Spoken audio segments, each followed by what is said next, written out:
Hello everyone, welcome back to my channel. It's Wisteria here and I hope you're all doing well.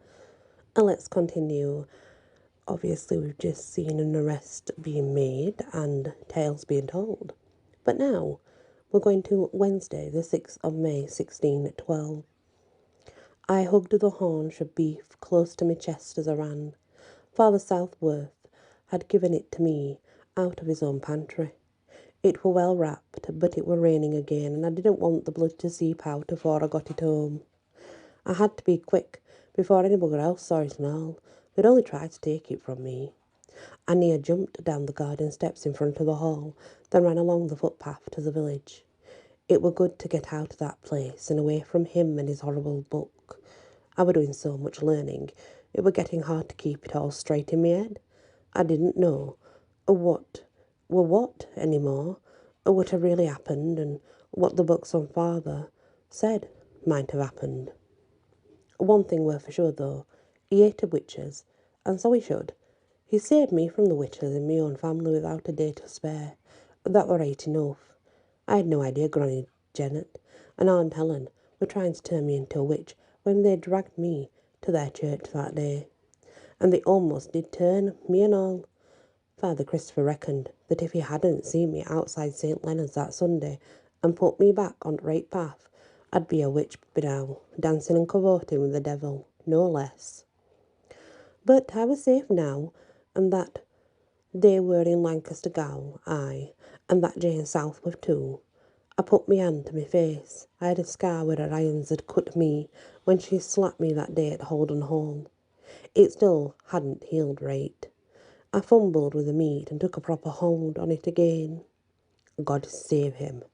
The father did make me a bit afraid. That means afraid.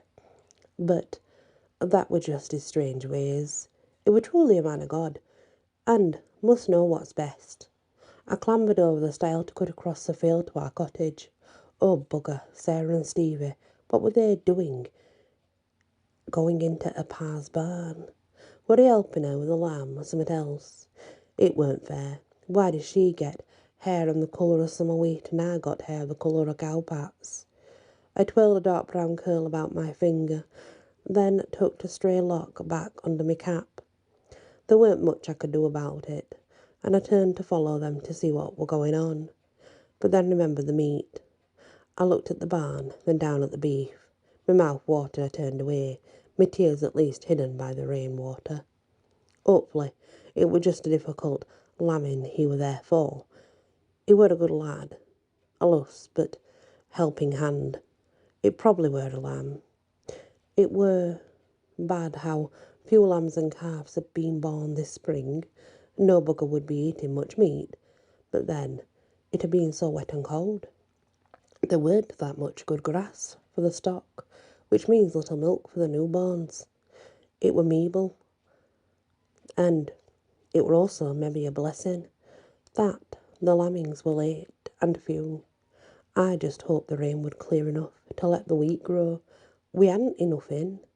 Grain store for us anyway, never mind stock. Couldn't do out about that though. I had to get this meat home quick. I slowed as I got close to the cottage.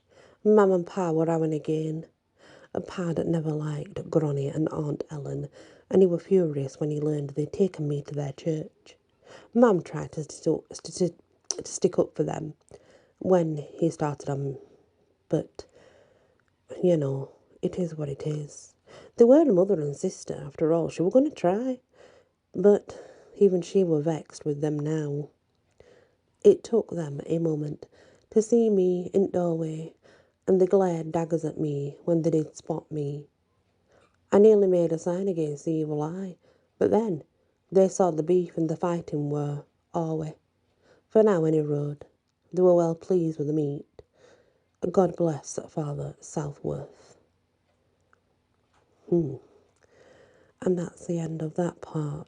And as you can see, that meat was very, very important to her. And then think about that, right? Back in those days as well. It was a piece of meat. It was a piece of meat that we probably get from the butchers all the time, or it's not something that we don't see a lot of.